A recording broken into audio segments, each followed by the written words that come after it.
Basi nachukua nafasi hii kukukaribisha mpendwa mtazamaji unaponitazama mahali popote ulipo. Kwa majina ninaitwa Apostle P.M. Simiyu, Voice of Fire wa kanisa la Winners Celebration Center Kericho, a fellowship where everybody is somebody. Tumebarikiwa kuwa pamoja na wewe katika kipindi hiki cha kuelimishwa na neno la Mungu. Karibu sana katika jina la Yesu. Tumezidi kutaja zile silaha za Mungu zetu ambazo tumeambiwa tukaweze kuvaa. Na siku ya leo, siku ya jana tuliona ya kwamba tunapaswa kuchukua ngao ya imani. Tukaona ya kwamba ngao ni silaha yetu, na si silaha ya kumpiga nayo adui. Ni silaha ya kuzuilia mishale ya adui, ni silaha ya kumsukuma nayo adui, na zaidi ya yote ni silaha ambayo ni kinga ya maisha yetu. Cha maana ni hiyo ya kwamba ngao ni silaha tulio kati ya silaha tulizo nazo, lakini ngao kazi yake kubwa ni kutukinga sisi. Bwana asifiwe. Tunajua ya kwamba askari yuko na silaha, na unajua yuko na silaha ambayo ako nayo, kazi yake ni ya kutumia kumpiga nayo adui. Lakini ngao si ya kumpiga adui, ngao ni ya kuzuilia zile shambulizi zinazotoka kwa adui. Na ngao kama ni ya kuzuilia zile shambulizi, inamaanisha kwamba pia ni ya kunikinga, ya kwamba mabaya yasinifikie. Na jambo la maana ambalo tuligundua ni kwamba katika kitabu cha Mwanzo 15 Mungu alimwambia Abraham ya kwamba mimi ni ngao yako, I am your shield. Bwana Yesu asifiwe. Na hiyo ni habari njema katika Wakristo ya kwamba Mungu anasema mimi ni ngao yako. Kwa kifupi anasema mimi ni kinga ya maisha yako, kumaanisha kwamba hakuna chochote kitarushwa kikufikie wewe, umekingwa na Baba. Siku ya leo tunataka kuelekea katika silaha nyingine ambayo ni silaha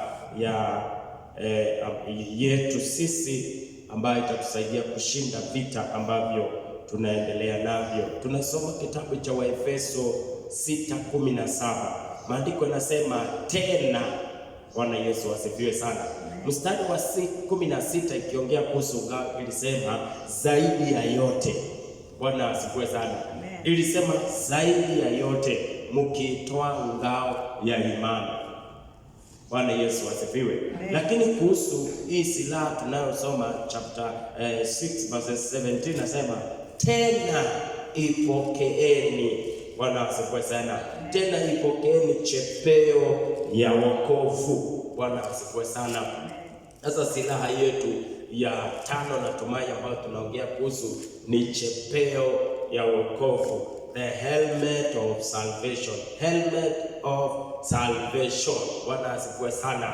Haleluya. Tunajua ya kwamba Mungu katika kitabu cha Yohana 3:16 maandiko yanasema kwa maana jinsi hii Mungu aliupenda ulimwengu hata akamtoa mwanawe wa pekee Yesu Kristo, ili kila amwaminie asipotee, mbali awe na uzima wa milele. Tunajua kwamba kupitia Kristo Yesu, kupitia Mungu Kristo Yesu alikuja kutuletea wokovu. Sasa sisi tumeokolewa kwa neema, tumeokolewa kutokana na kitu, tumeokolewa, we are saved.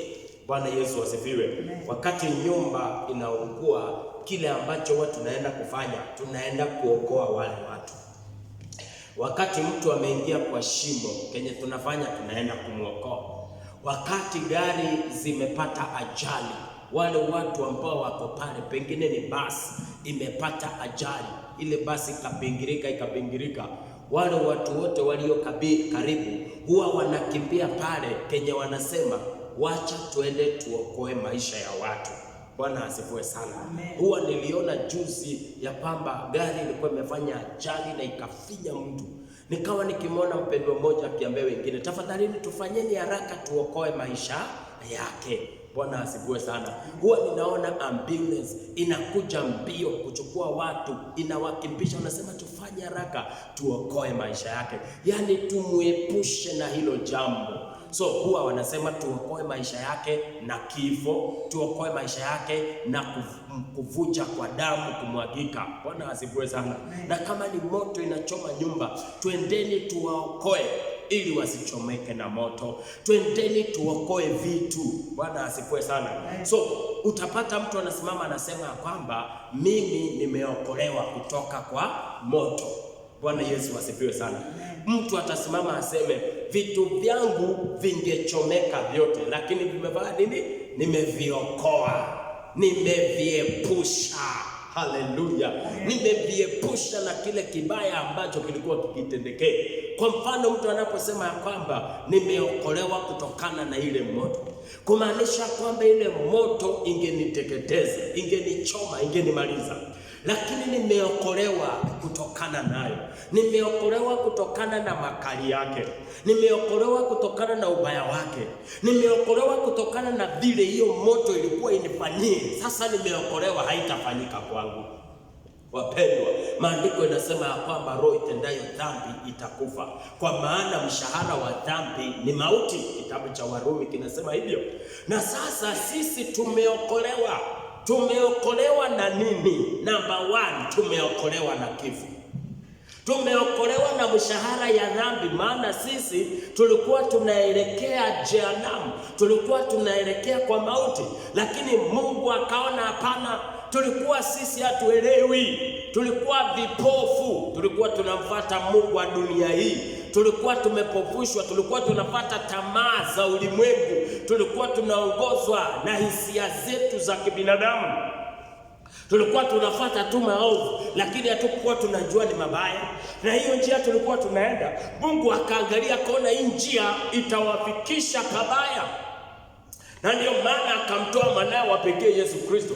Hivi leo sasa sisi tunasema ya kwamba we are saved, tumeokolewa. Kila mara unaposema umeokolewa, unajua ya kwamba unamaanisha kwamba nimeepushwa na kitu fulani ambayo ilikuwa initendekea. Kuna kitu ambayo ilikuwa initendekea, lakini nimeepushwa nayo. So nimeepushwa na kifo. Sasa nimepewa uzima wa milele. Mtu ambaye ameokolewa ameepushwa na moto ya milele. Mtu ambaye ameokolewa ameepushwa na kupotea, sasa hatapotea. Bwana Yesu asifiwe. Bwana Yesu asifiwe sana. Na sasa hapa tunakuja tunaambiwa kwamba tena ipokeeni chepeo cha wokovu. Ipokeeni chepeo ya wokovu. Lakini hapa sasa tunaonyesha kwamba chepeo ni mojawapo ya silaha. Na sasa tunataka kuangalia chepeo hii ni silaha inayofanya kazi namna gani. Tumesema kwamba unapomwangalia askari au mwanajeshi, ako na silaha ambazo ni za kumprotect na ako na silaha ambazo ni za kuattack. Bwana asifiwe sana. Hiyo inamaanisha Mkristo unapaswa kukuwa na silaha za kuvamia na unapaswa kukuwa na silaha za kukukinga. Na silaha zetu ni maandiko. Bwana asifiwe sana. Silaha yetu ni nini? Maandiko. Na tunaposoma maandiko tutapata ya kwamba kuna maandiko ambazo ni za kuvamia na kuna maandiko unapokiri inakulinda. Bwana Yesu asifiwe sana. Kuna maandiko unapokiri ni za kukinga maisha yako, mabaya hayatakupata. Bwana Yesu asifiwe sana. Maandiko yanasema kwamba Mungu alimwambia Yeremia ya kwamba katika Yeremia 1:19 watapigana na wewe lakini hawatakushinda kwa sababu mimi niko pamoja na wewe. Bwana asifiwe sana. So tukiangalia hilo andiko, hilo si andiko la kuvamia, hilo ni andiko la kukinga, hilo ni andiko la kunisuilia. Hiyo ni andiko ambalo linaonyesha kwamba adui hata niweza kunifanya vile anataka kwa kuwa Bwana yuko pamoja na mimi. Bwana Yesu Kristo asifiwe. Na sasa tunaambiwa kwamba tuchukue chepeo. Hii chepeo ni ya wokovu. Sasa tuangalie helmet. Tunaivaa wapi? Chepeo hii tunaivaa wapi? Tunaivaa kwa kichwa. Bwana Yesu asifiwe. Tunaivaa wapi? Tunaivaa kwa kichwa. Tunapoivaa kwa kichwa, tunaona ya kwamba kitu ya maana ambayo tunavaa nayo, tunaivaa kwa sababu ya protection. Tunavaa kwa sababu ya protection. Helmet ni kwa sababu ya protection. Number 2, ni nini tuna protect? Wakati unavaa helmet, ni nini una protect? Ni masikio yako. Halo. Helmet ni ya kuprotect masikio. Naongea na nyinyi. Kazi ya helmet ni kuprotect masikio? Hapana, si ya kuprotect masikio. Bwana asifiwe. Kazi ya helmet ni kuprotect macho? La hasha. Kazi ya helmet hata sio kuprotect uso. Haya, kazi ya helmet ni kuprotect nywele. Ni at least nywele yako ising'oke. Oh, sio ya hiyo. Okay. Kazi ya helmet ni kwa sababu leo ni asubuhi, nimevaa sweater, nimevaa koti. Koti inazuilia mwili wangu isipatwe na baridi. Je, helmet kazi yake ni ya kutuma kichwa yako isipatwe na baridi? Helmet inazuilia baridi? Inazuilia baridi ama haizuili? Nauliza swali, helmet inazuilia baridi kwa kichwa ama haizuili? Inazuilia. Lakini tunavaa tuzuilie baridi? Helmet inafunika mpaka masikio, si ndio? Lakini tunavaa helmet kwa sababu ya kuprotect masikio? Hapana. Haya, wakati uko kwa bodaboda na helmet umevaa, mvua inanyesha. Bwana asifiwe sana. Je, tunavaa helmet ili kukinyesha vichwa vyetu visinyeshewe na mvua? Na ukivaa helmet, mvua itakunyeshea ama haitakunyeshea? So helmet itakukinga na mvua, si ndio? Si ni kweli? Lakini malengo rasmi hatuvai helmet kwa sababu ya mvua. Sijui kama tunaenda sawa sawa? Ni sawa sawa? Amen. Amen. Lakini hatuvai helmet kwa sababu ya nini? Ya mvua. Haya, wakati wa jua, jua inachapa, kwa nini tunavaa kofia? Sana sana tunavaa kofia kwa nini wanaume? Nafikiri kazi ya kofia ni jua.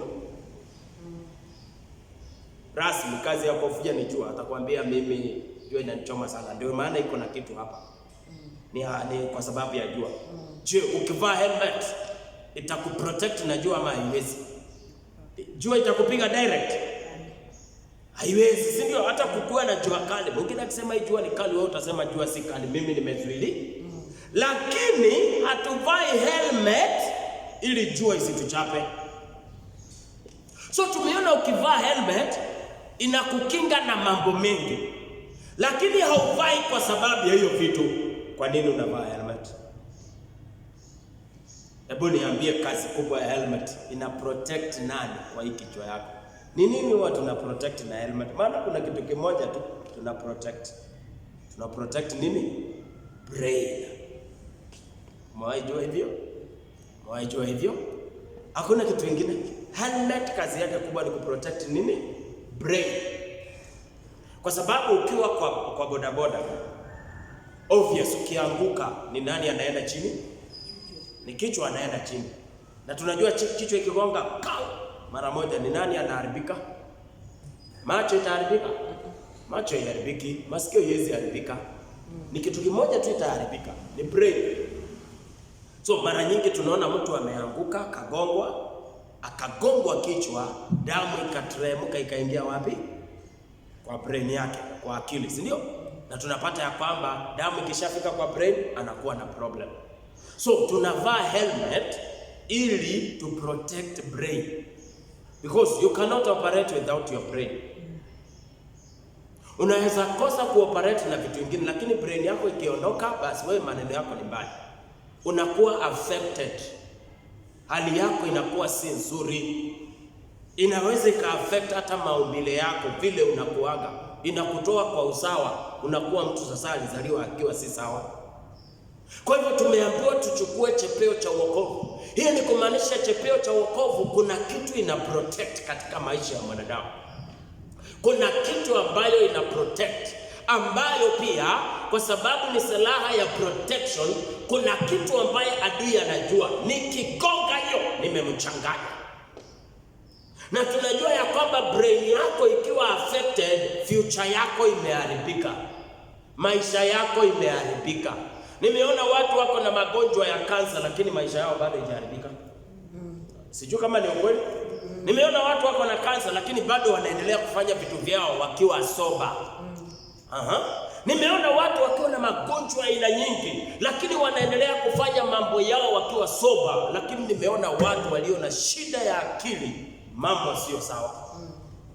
Nimeona watoto ambao wamezaliwa wakiwa na shida ya ubongo, mambo si sawa. Kwa hivyo tunaambiwa tuchukue chepeo cha wokovu, maana kuna adui anajua ya kwamba nikivamia huyu jamaa kichwa chake ni mharibu, nimemchanganya, nimemmaliza, hakuna future atakuwa nayo. Nitakuwa nimekata matumaini yake, nitakuwa nimekata njia zake, na tena hatafanya vitu kwa njia ambayo inastahili. Bwana Yesu Kristo asifiwe. Amen. Bwana Yesu Kristo asifiwe. Amen. Haleluya. Twende kitabu cha Warumi sasa tuweze kusoma pale katika jina la Yesu Kristo.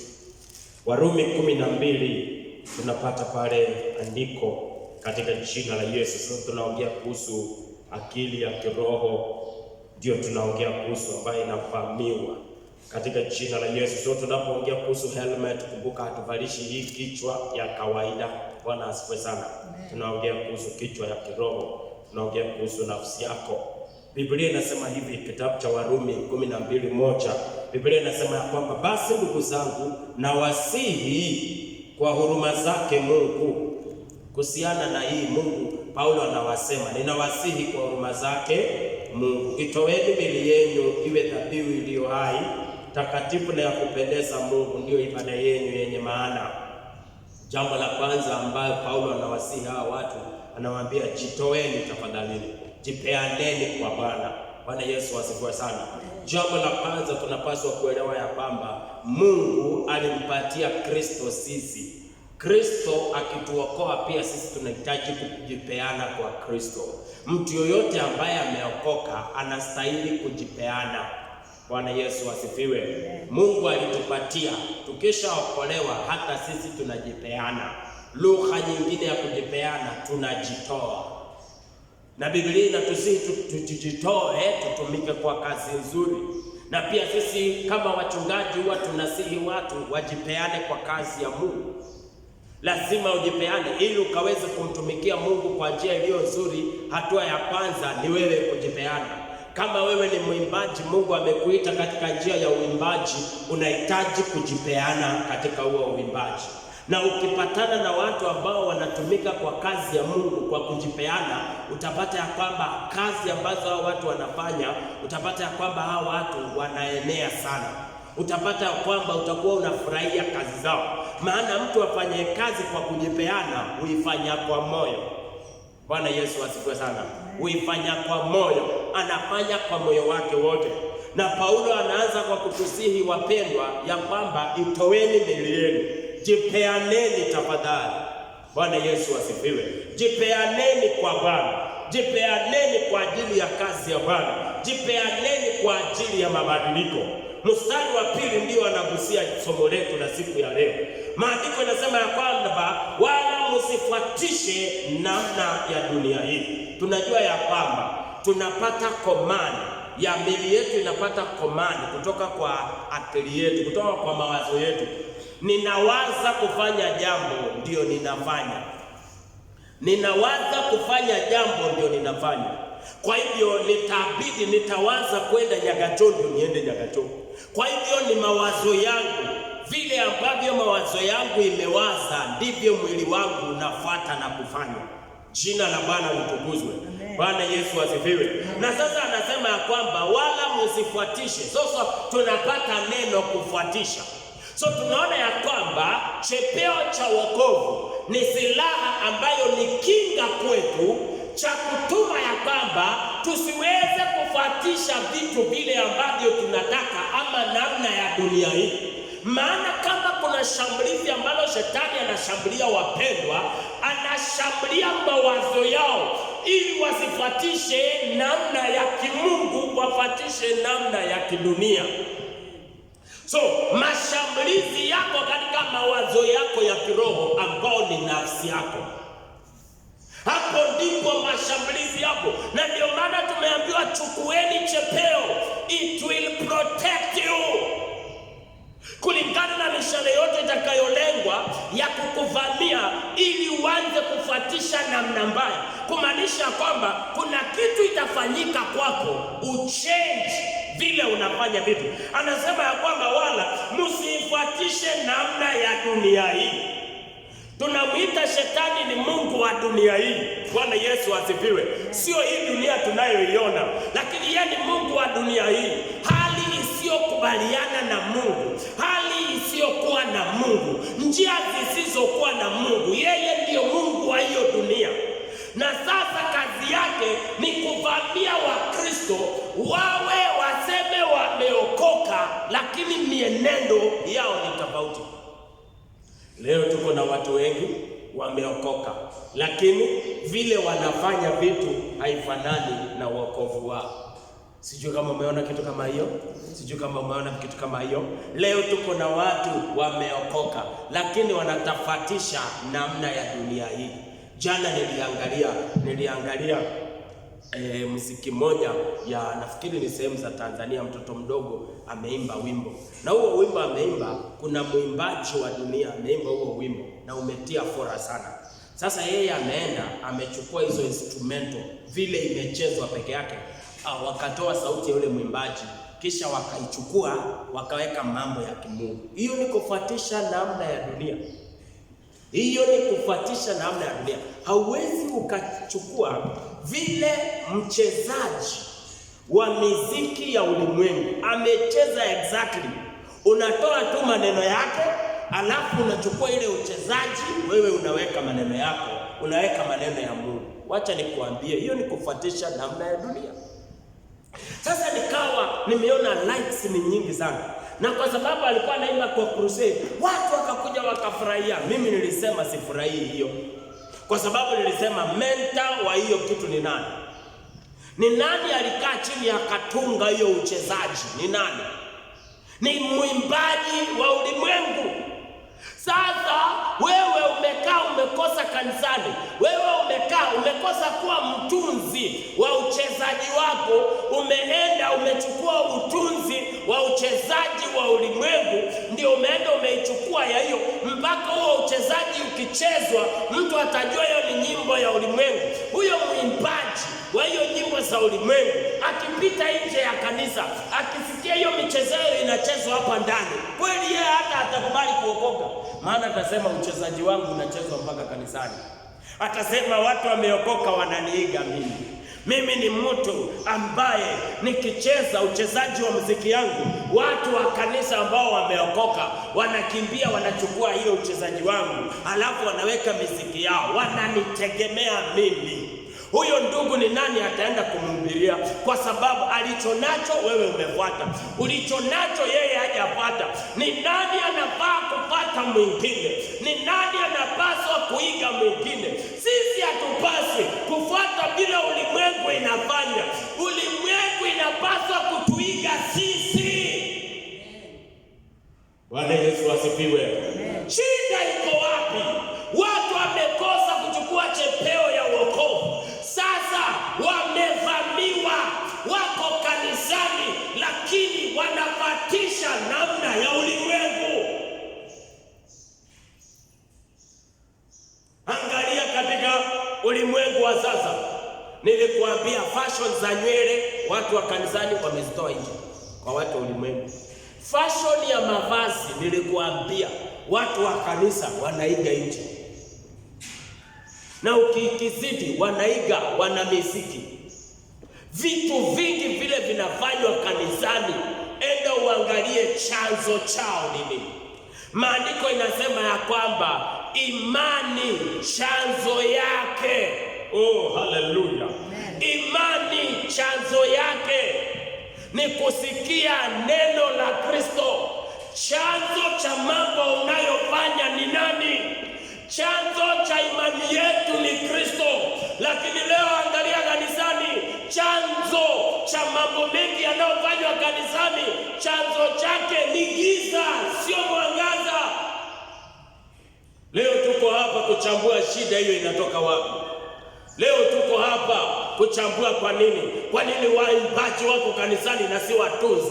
Mbona mkuu watunzi wa uchezaji wa nyimbo zenu? Mbona mkuu watunzi wa maneno ya muziki yenu? Kwa nini uende uchukue muziki ya Kanda Bongoman vile ameicheza ucheze hivyo, ututolee tu maneno, utuwekee tu maneno ya Mungu peke yake?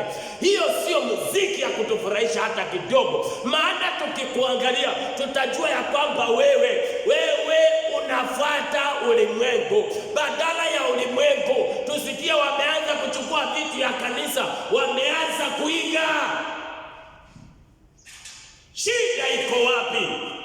Shida ni ukosefu wa protection ya our spiritual mind, because shetani yuko mbioni. He wants also to change your mind, lakini anataka ukae kanisani, lakini hataki uishi kiwokovu. Anataka uokoke, lakini hataki utembee wokovu. Anataka uokoke, lakini hataki uongee wokovu. Anataka uokoke, lakini hataki uishi wokovu. Wacha nikuambie, kusema nimeokoka haitoshi. Kuishi wokovu ni ya maana. Na sasa kama kuna kitu shetani anapigana nao kanisani, ni watu wasiishi wokovu. Watu wabaki na jina nimeokoka. Watu wabaki na jina Bwana Yesu asifiwe, lakini maongeo si ya wokovu, mienendo si ya wokovu, kuishi si ya wokovu. Leo hii kuna makanisa ukiingia hakuna tofauti na hakuna tofauti na ulimwengu. Leo hii unaweza ukaingia kanisani ukapata waimbaji vile ambao wamejipanga pale mbele vile wameimba, alafu uende kwa club uangalia waimbaji vile wanaimba, utasema hakuna tofauti, ni mahali wako tu ndio tofauti. Bwana Yesu asifiwe. Amen. Bwana Yesu asifiwe. Ninajua Mungu angalii mavazi, lakini ninajua ya kwamba watu ambao wameokoka wanajua jinsi ya kuvaa. Ninajua mavazi haitupeleki mbinguni, lakini ninajua mavazi inachangia sehemu kubwa katika maisha ya Mkristo. Basi watu waliookoka wanajua jinsi ya kuvaa.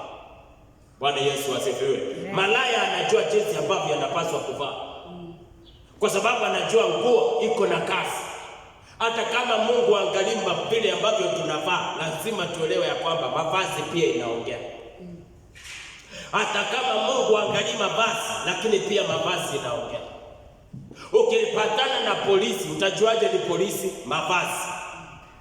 Ukipatana na pasta, utajuaje ni pasta? Kuna vile mimi nikivaa utajua mimi ni pasta. Mavazi. Watu wanafanya kazi kwa makampuni tofauti. Ukikutana na wao town, utajua anafanya kwa ile kampuni kulingana na vazi ambao amevaa. Bwana Yesu asifiwe. Bwana Yesu asifiwe. Najua mavazi sio njia ya kwenda mbinguni. Najua mavazi sio kuvaa mavazi hakumaanishi huyu mtu ni mbaya. Sijasema hivyo.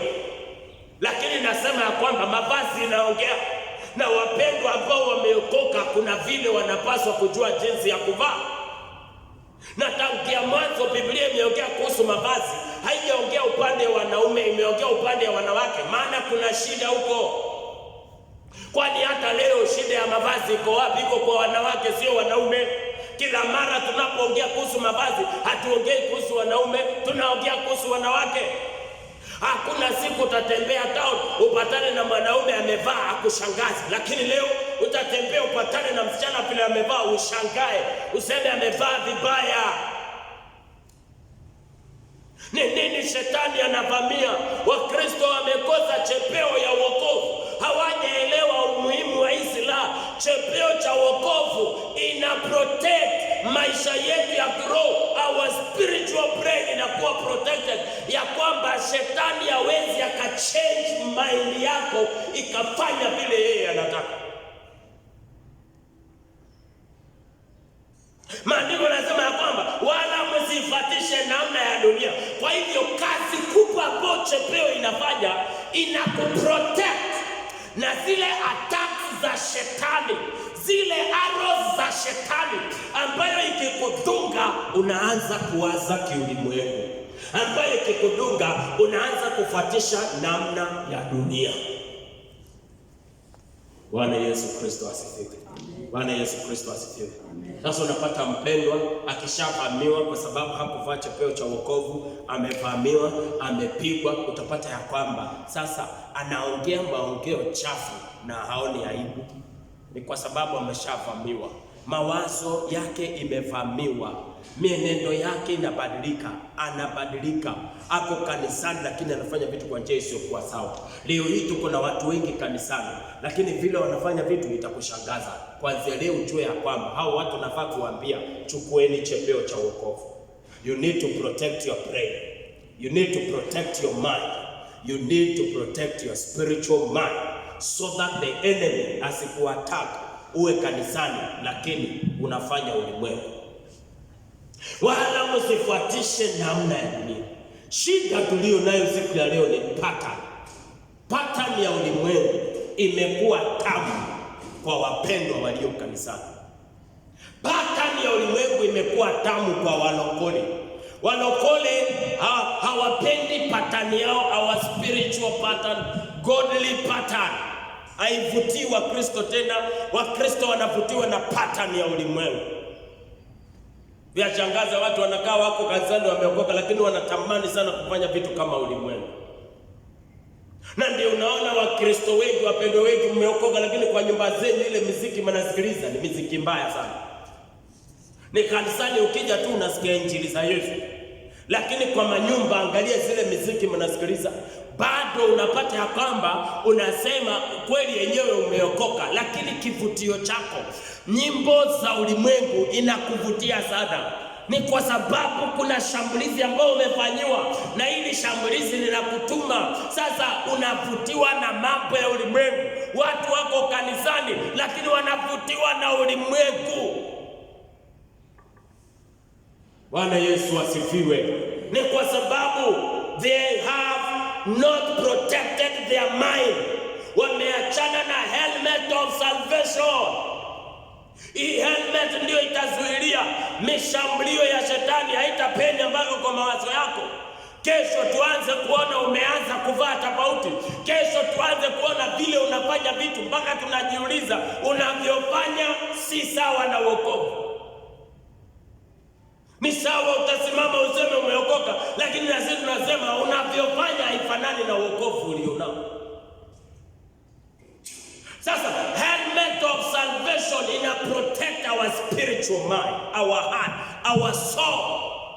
Isiweze geuzwa na adui, isipandwe mbegu mbaya ndio tuanze kufuata namna mbaya. Katika shamba la Edeni, mwanamke angelijua achukue chepeo cha wokovu, shambulizi aliyoshambuliwa nayo halingefikia brain yake ya kiroho, halingefikia mind yake. Lakini angalia vile alishambuliwa. Ni wapi alishambuliwa? Ni helmet hakukuwa nayo. Na kwa sababu hakukuwa nayo alishambuliwa. Aliposhambuliwa akaanza kufuatisha namna ya shetani, akawacha ya Mungu. Yale shetani alimuongelesha akachange mind yake, akapanda kitu kwa mawazo yake. Kisha baadaye shetani akaenda. Mwanadamu akawachana na ile ya Mungu. Mwanadamu akawachana na pattern ya Mungu. Mwanadamu akaachana na namna ya Mungu, akachukua namna ya shetani. Hivyo ndivyo shetani anafanya. Hatoi watu kanisani. Shetani sio mjinga, shetani ni mwerevu. Shetani ni powerless, shetani ni mwerevu. Shetani hata kutoa kanisani. Shetani tu atakubadilisha ukiwa kanisani so that ubadilishe wengi. Shetani atakuweka kanisani, hata kubali utoke, hata kutoa kanisani. Kama unangojea shetani akutoe church, sio hivyo. Kama kuna kanisa ambazo shetani atakutoa ni zile kanisa ambazo ziko powerful, ziko na nguvu za Mungu, ni roho ya Mungu anafanya kazi. Shetani atafanya bidii kukutoa because atajua hapo ni ngumu kumchange. Lakini ujue shetani afanye bidii kutoa watu kanisani. Kwa sababu atakuacha katika uimbaji, atakuacha katika kenye unafanya kanisani, lakini hakikisha amebadilisha nia yako, amebadilisha mawazo yako ili ukuwe mfano mbaya kwa watu. Watu waone wewe ni mwimbaji lakini mienendo yako ni mbaya na uko hapo. Kisha baadaye shetani atumie hiyo kupiga nayo kanisa la Kristo. Kisha baadaye shetani atumie hiyo kupiga mwili wa Kristo. Aseme mwimbaji gani? Ni mwimbaji wa nyimbo za injili, lakini muangalie. That's why vyashangaza unapata leo watu wanaanza kwa gospel, wanaimba nyimbo za injili, wanamalizia nyimbo za dunia. Anavutiwa na kuimba dunia. Naona hii dunia ni tamu sana. Shida iko wapi? Shetani anabadilisha watu tu wakiwa kanisani kwa sababu wamekosa silaha moja ambayo ni kinga ya maisha yao, inaitwa chepeo cha wokovu. Leo nimetumwa nikuambie, Biblia imesema chukueni, fanye nini? Pokeeni chepeo cha wokovu ili iweze kuzuilia mishale ya shetani ya kubadilisha nia yako. Na ndio maana Paulo anasema ya kwamba msifuatishe namna ya dunia hii, mbali mgeuzwe kwa kufanywa upya nia zenu. Bwana Yesu asifiwe sana. Kila mara tunapokaa katika neno la Bwana, kila mara tunapogeuzwa na neno la Bwana, hiyo ni chepeo tunapokea. Sasa asubuhi ya leo ni nini mnafanya? Mnapokea chepeo. Mnafanya nini? Mnapokea. Kila mara unapopokea neno la Bwana, unapokea chepeo. Kwa sababu hiyo chepeo tunaipokea namna gani? Tunaichukua namna gani? Tunaivaa namna gani? Kumbuka tunaongea kuhusu mambo ya kiroho. Hii chepeo tunaivaa namna gani? Tunaivaa kwa kusikiliza neno la Kristo. Tunaipokea kwa kusikiliza neno la Kristo. Kila mara unaposikiliza neno la Kristo, kila mara unaposikiliza mafundisho ya Biblia, ni nini inafanya? Inakugeuza. Inageuza wapi? Your spiritual mind. And when your spiritual mind imebadilishwa, that means pattern ya ulimwengu hauwezi ukaifuata. Namna ya ulimwengu hautafanya vile ulimwengu inafanya vitu, wala hautakuwa na kiu na njaa ya mambo ya ulimwengu, wala hautatamani mambo ya ulimwengu, utatamani mambo ya Mungu. Kwa hivyo the more tunapokea neno la Mungu, hiyo ni chepeo unapokea, maana inakubadilisha. Mbali mgeuzwe kwa kufanywa upya nia zenu. Nia zetu zinapogeuzwa na neno la Mungu, ni chepeo umevaa. That becomes your protection. Every spiritual change in your life, it is your protection. It protects you kwa kufuata namna ya ulimwengu. Wewe hujajua, the more unasikiliza neno la Mungu, ndio the more inakuwa vigumu kwa wewe kufuata namna ya ulimwengu. Maana ulimwengu inapigwa, ulimwengu inamalizwa na neno la Bwana. Unaanza kufuata neno la Mungu, na ndio unapata unakaa unatamani kuomba. Yaani unasikia Mkristo anakuambia ati natamani kuomba. Anakuambia nasikia natamani uoshe. Leo ndio lini utasikia Mkristo akisema hivi? Ati nasikia kuomba. Natamani kuomba.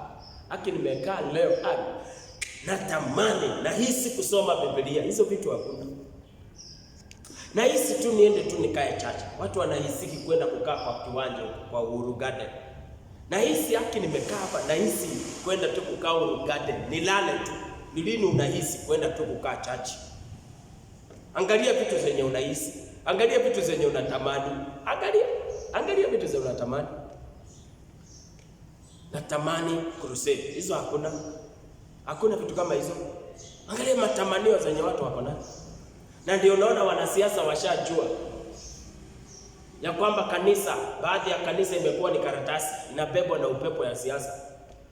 Leo ni rahisi kuingiana na siasa na upepo ya siasa na kuenda naye. Lakini mbona upepo ina mambo ya Mungu? Maandiko yanasema mgeuzwe kwa kufanywa upya kwa nia zenu. Nia yako ya kiroho inapogeuzwa, hiyo ni chepeo uko nayo. Jinsi ambavyo mabadiliko inaendea kwa kugeuzwa kwa nia yako, ujue hiyo ni chepeo unavaa. So kuanzia leo, hapana fikiria unakuja tu kanisani kusikiliza neno ubarikiwe uende. Hapana fikiria unakuja kanisani tu tukuombee upone uende. Hapana, tunakuja kukujenga. Unakuja kujengwa. Na unapaswa kuelewa vile unasikiliza neno la Bwana, zingine ni silaha unavaa. Hizi silaha tunavaa kwa kusikiliza neno la Bwana. Na sasa hii silaha ambayo tunaongea kuhusu chepeo ya wokovu tunaivaa kwa jinsi ya kusikiliza neno la Bwana. Sasa hivi ni kuvaa unavaa chepeo. Vile ninahubiri ni kuvaa unavaa chepeo. So kila mara unapogeuzwa kwa kufanywa upya kwa nia yako na neno la Bwana, umevaa chepeo. Umefanya nini? Mtu ya boda anavaa chepeo yake kila siku ama anavaa mara moja? Si kila siku asubuhi anavaa nini? Anavaa kila siku asubuhi anavaa nini? Anavaa. Pia wewe unafaa kuvaa chepeo cha wokovu kila siku. Kila siku nisikilize neno la Bwana. Kila siku fanya Bible study. Sikiliza Injili. Ni chepeo unavaa. Ukivaa hiyo, hautafuatisha namna ya ulimwengu. Hautaweza kubadilishwa mawazo yako ya kiroho. Bwana Yesu asifiwe. Bwana Yesu asifiwe. Maandiko yanasema ya kwamba wakati mtabadilishwa, mtapata kujua hakika mapenzi ya Mungu yaliyo mema na ya kupendeza na ukamilifu. Kila mara unapopata mabadiliko kwa neno la Bwana, una discover, unajua. Kila mara unapobadilishwa, unajua. Kila mara unapobadilishwa, unajua. So tunapogeuzwa kwa kufanywa upya kwa nia zetu, basi mawazo mabovu yanakosa nafasi kwa maisha yetu. Sasa hizi ndizo shambulizi. Tumeona, tumeambiwa tugeuzwe nia zetu kwa kufanywa upya, si ndio? Na tumesema tukigeuzwa ni nini tumefanya? Tumevaa chepeo. Tukivaa chepeo, hata shetani arushe mawe haiwezi kani affect. Hebu tuangalie hizi mawe zenye shetani anaanzaga kurusha. Number 1, evil mind. Mawazo mabovu, sinful thoughts. Mawazo ya dhambi, fikra za dhambi. Hizo ni atake hapo. Kuwaza kwa ulimwengu, mtazamo wa kiulimwengu, fikra za kiulimwengu, hizo ndizo shambulizi ambayo tunapaswa kuchunga. Kitabu cha Wakorintho wa pili 4, 2 Corinthians chapter 4 verses number 3. Hebu tuangalie hii. Angalia. Lakini ikiwa injili yetu imesitirika, basi imesitirika kwa wao wanaopotea, ambao ndani yao, sikiliza, ambao ndani yao, small letter, mungu wa dunia hii. Mungu. Aya, ile Genesis chapter 1, hapo mwanzo Mungu aliziumba mbingu na nchi. Haiongei kuhusu hiyo. Shetani sio Mungu wa mbingu na nchi, hiyo ambayo tunajua. Maana tukiongea kuhusu dunia tunaona hii dunia, lakini tunafaa kuelewa ya kwamba tuko na dunia mbili. Bwana asifiwe sana. Tuko na dunia ya kimwili, katika ulimwengu wa roho wa kimwili. Tunamkumbuka shetani alimwonyesha Yesu, Mathayo 4. Shetani alimwonyesha Yesu mali. Iko mali ambayo shetani alimwonyesha Yesu. But Biblia inasema katika Zaburi 24, nchi na vyote vilivyomo ni mali ya nani? Ni mali ya Mungu. So shetani hakumwonyesha Yesu mali ya Mungu. Sio hivi vitu tunaona hapa alimwonyesha shetani. Hivi vitu ambavyo tunaona ziko chini ya mamlaka ya mwanadamu. Unapaswa kuelewa hivi vitu ambavyo tunaona duniani haviko chini ya mamlaka ya shetani, viliwekwa chini yetu. Bwana Yesu asifiwe. Mungu alituumba akatuweka tupalilie na tutunze, tupalilie na tutunze, tuchunge hii dunia. Alituweka tutunge hizi vitu. Hii mali yake aliweka chini ya mikono yetu. Kwa hivyo hii mali tunayoona sio mali ya shetani. Hiyo tajiri yote tunayoona, vitu tunayoona sio ya shetani, na shetani sio mungu wa hii dunia. Hii dunia ni sisi ndio miungu wa hii dunia. Sisi ndio tunaotawala hii. Lakini kuna ulimwengu wa kiroho ambao haukubaliani na Mungu. Shetani ni mungu wa mambo yasiyokubaliana na Mungu, anatawala hiyo dunia. Dunia iliyo kinyume na Kristo, dunia iliyo kinyume na mambo ya kumpendeza Mungu, hiyo ndio dunia ambayo shetani anatawala. Mienendo isiyompendeza Mungu, mienendo ya machukizo, maongeo ya machukizo, maisha yasiyotukuza Mungu. Shetani ndio mungu wa hiyo dunia. Lakini sio hii dunia tunayoiona. Hii dunia tunayoiona ni nzuri na ni ya Mungu, na ametuweka hapa tuichunge na tufurahie katika jina la Yesu. Na tunapaswa kukula mema ya nchi hii nchi. Nikiendesha gari ni mema ya nchi. Nikijenga nyumba ya ghorofa nzuri yangu ni mema ya nchi. Biashara yako inaendelea na kupatia faida, mema ya nchi. Hiyo sio ya shetani. Hiyo sio ya shetani. Haleluya. Shetani ni mungu wa ulimwengu ya dhambi. Shetani ni mungu wa dunia ya dhambi. Shetani ni mungu wa dunia ya maovu. Shetani ni mungu wa dunia ya machukizo. So mungu wa dunia hii, dunia ya uovu, dunia ya giza, amepofusha fikra zao. Tunaongea kuhusu chepeo cha wokovu. Amepofusha fikra za watu. Sasa kazi ya shetani, tunapochukua chepeo cha wokovu, tunazuilia attack za aina hii ambazo zinaitwa kupofusha fikra za watu. So kumaanisha kwamba anaweka darkness, ana blind fikra za watu. Akipofusha fikra za watu, kumaanisha kwamba anatia giza, kumaanisha kwamba anatia uovu. Watu wanakuwa katika giza, fikra zao katika giza. So shetani anashambulia Wakristo. Anawashambulia aje? Na upofu wa fikra. Tunajua ya kwamba upofu ni giza. Giza inamaanisha kutokujua, na giza inamaanisha kutembea kwa barabara na kukua mahali ambapo haujui na uelewi, mahali ambapo si sawa. Sasa attack ambayo unapaswa kuwa mwangalifu nayo ni kupofushwa fikra. Sasa unapata watu walikuwa kanisani, walikuwa wazuri, all of a sudden wana change, wanaanza kuongea tofauti. Fikra zao za kiroho zimepofushwa kwa sababu hawakokuwa wanavaa chepeo kila mara. That's why unapaswa kuwa mwangalifu. Hii kukaa bila kusoma neno na kusikiliza injili ni mbaya. Utageuzwa. Mimi nakuhakikishia utageuzwa. Kama sasa wakati wa corona, we need to be very careful.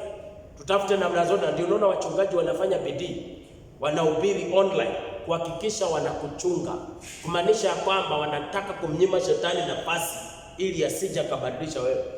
Siwezi tukakaa hapa tunyamaze, kanisa limefungwa, sasa tukae tungojee mpaka siku ile itafunguliwa. Nani alikwambia shetani anangojea? Shetani anaendelea kufanya kazi. Kanisa likifunguliwa, kuna wale hawatawahi rudi kanisa hata siku moja, watasema kanisa ni baya. Kwa sababu watakuwa hiyo muda wamekaa nyumbani bila kusikiliza neno, bila kufuata neno la Mungu. Maana wale ni Wakristo ambao ni wili barabaka wasukumwe. Shetani atawapofusha fikra zao. Wataanza kukosa kuona umaana. Tangu kanisa lifungwa mara ya kwanza, watu wakaenda nyumbani, kanisa likafungwa, Wakristo wakaingia kazi ya Jumapili. Mpendwa, hii mwaka huu na ilifungwa 2020, kuna Wakristo mpaka wale wajarudi kanisani, wanafanya kazi Jumapili. Na wanaona hiyo ni afadhali sana kuliko kwenda ibada. Hiyo inakuambia nini? Tayari wametiwa giza. Hivi vile kunaendelea na corona, shetani anatumia hii nafasi sana kuweza kutia giza katika fikra za watu. Shetani anaendelea kupofusha watu. Nasema shetani anaendelea kupofusha watu. Na kwa nini atafanikiwa? Kwa sababu watu wamekataa kupokea chepeo cha wokovu. That's why nasema ni maana kusikiliza injili kwa nyumba yako. Ni maana kusikiliza injili iko kwa hiyo simu yako. Download. Sikiliza hata Apostle Simiu, enda kwa YouTube. Sikiliza injili ukiwa kazini. Sikiliza injili mahali popote ulipo. Ingawaje tukutane katika ushirika wa Jumapili, hakikisha you are feeding your spirit. The more you feed your spirit, unamnyima shetani nafasi ya kupofusha fikra zako, ya kukugeuza na kukukosesha umuhimu na umaana wa kanisa na mambo ya Mungu. Ninawaomba, the more mtasikiliza injili mnavaa chepeo, the more umevaa chepeo, you are protecting your mind. Bwana Yesu asifiwe. Ambao wamepofushwa fikra zao, wasioiamini isiwazukie nuru ya injili ya utukufu wake Kristo aliye sura ya Mungu. Kwa nini wanapofushwa fikra? Ili wasizukiwe na nini? Ili isiwazukie nuru ya injili. Kwa hivyo tunaona ya kwamba akipofusha fikra zao, inazuilia nini? Nuru. Inazuilia nini? Nuru. Nuru ni nini?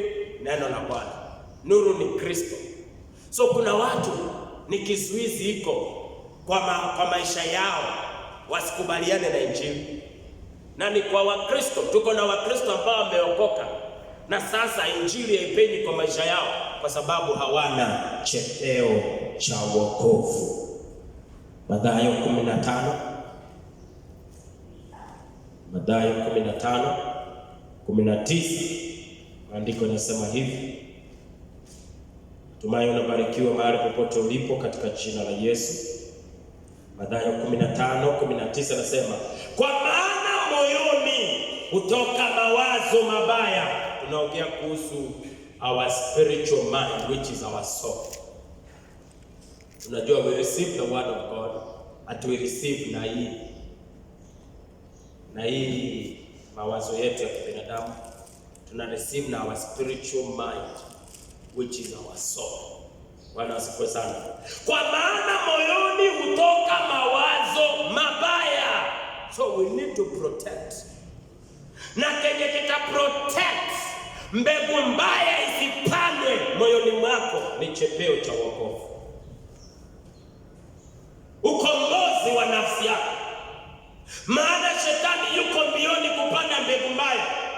Maandiko yanasema kila pando lisilopandwa na Baba wa mbinguni litang'olewa. Pando mbaya. Maandiko yanasema ya kwamba mpanzi aliondoka kwenda kupanda mbegu njema. Shida alilala walipolala. Biblia inasema mpanzi aliondoka kwenda kupanda mbegu njema walipolala. Wahubiri wamepanda mbegu njema maishani mwenu. Tumepanda mbegu njema.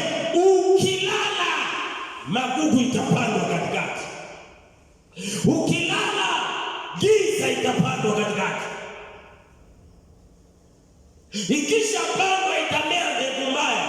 Ikimea mbegu mbaya, sasa mawazo mabaya yakaanza kuchomoka kutoka kwa moyo wako. Leo tuko na watu wameokoka lakini mioyo yao ndio ina chembe ya mawazo mabaya. How are we going to protect this? We need the helmet of salvation. Bwana asifiwe sana. Amen. Uwaji, uzinzi, uasherati, wivu, ushuhuda wa uongo, matukano, haya yote ndio yanayomtia mtu unajisi.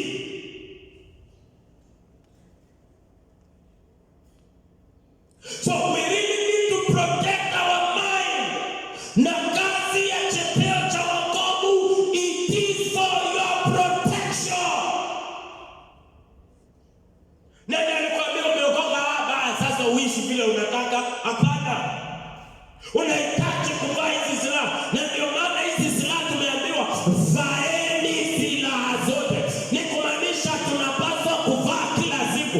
Vile ambavyo unavaa nguo kila siku, ndivyo unapaswa kuvaa hizi silaha. Yaani vile ambavyo huwezi ishi bila nguo, hauwezi ishi bila neno. Lazima usikilize neno kila siku.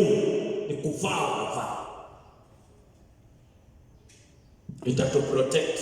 Hizi shambulizi hasitafanikiwa katika maisha yetu. Wafilipi 2:5. Wafilipi 2:5, sikia vile ambavyo inasema. Shetani anajua hizi. Wafilipi 2:5 anasema iweni na nia hiyo. Nasema kwamba iweni na nia hiyo ndani yenu ambayo ilikuwamo pia ndani ya Kristo Yesu. Tunapaswa kuwa na nia gani? Tunapaswa kuwa na mawazo ya aina gani? Ile ambayo ilikuwa katika Kristo. Na mawazo hiyo ya Kristo ni gani? Neno la Mungu ndio nia ya Kristo. So vile unapokea neno la Mungu, unapokea nia ya Kristo. Unapokea mawazo ya Kristo. So tunapaswa kulisikiliza neno sana ili tuwe tunapokea mawazo na nia ya Kristo. So tukivaa chepeo tunazidi kupokea mawazo ya Kristo. The more unakuwa na mawazo ya Kristo, mawazo ya Kristo ni chepeo yako ya wokovu. It is your protection. Adui anakosa nafasi. Wapendwa, tulisikilize neno kila siku. Nataka kusema kwamba ukilisikiliza neno la Mungu ni chepeo unavaa. Ukilisikiliza neno la Mungu ni kuchukua, chukua na kupokea nia ya Kristo, mind of Christ, ni kuchukua unaichukua. Anybody ambaye ako na mind ya Christ, mind ya Christ ndio chepeo yako. Any change from the word of God, it is your helmet of salvation. Any change from the word of God, it is for your protection. Bwana asifiwe.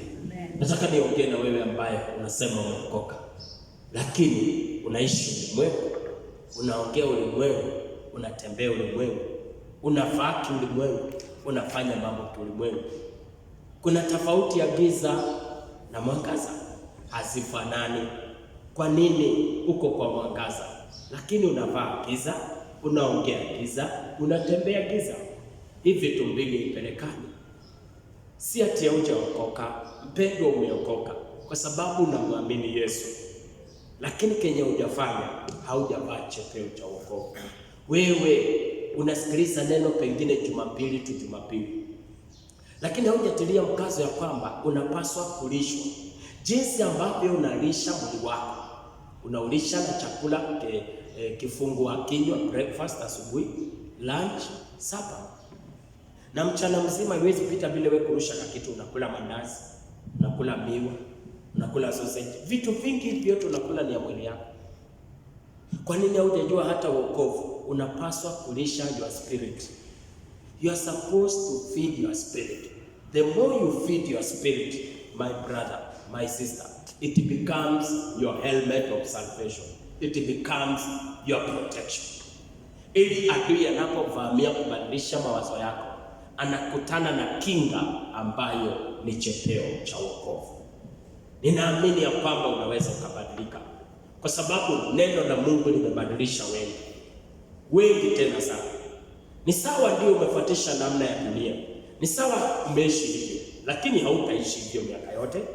Patia neno la Mungu nafasi lilete mabadiliko kwa maisha yako.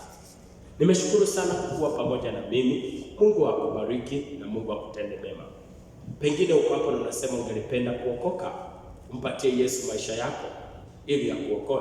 Rudia nyuma yangu, sema: Bwana Yesu, siku ya leo nimekuamini na moyo wangu, na kwa kinywa changu ninakiri ya kwamba Yesu ni Kristo na alikufa na siku ya tatu akafufuliwa na Mungu na utukufu mkubwa. Asante Yesu kwa kunisamehe dhambi na makosa yangu. Asante Yesu kwa kunifanya kuwa mwana katika ufalme wako. Ninaokoka na kuamini. Mungu akubariki sana. Tafuta kanisa ambayo inahubiri neno la Mungu kwa njia ya kweli na Mungu atakubariki. Mimi nimesema niko hapa Kericho Town, nyuma ya Shivland Supermarket, opposite Kericho Main Stage. Ukija pale utapata kanisa kubwa la vioo linaitwa Winners Celebration Center, a fellowship where everybody is somebody. Umebarikiwa sana, kuwa na siku njema.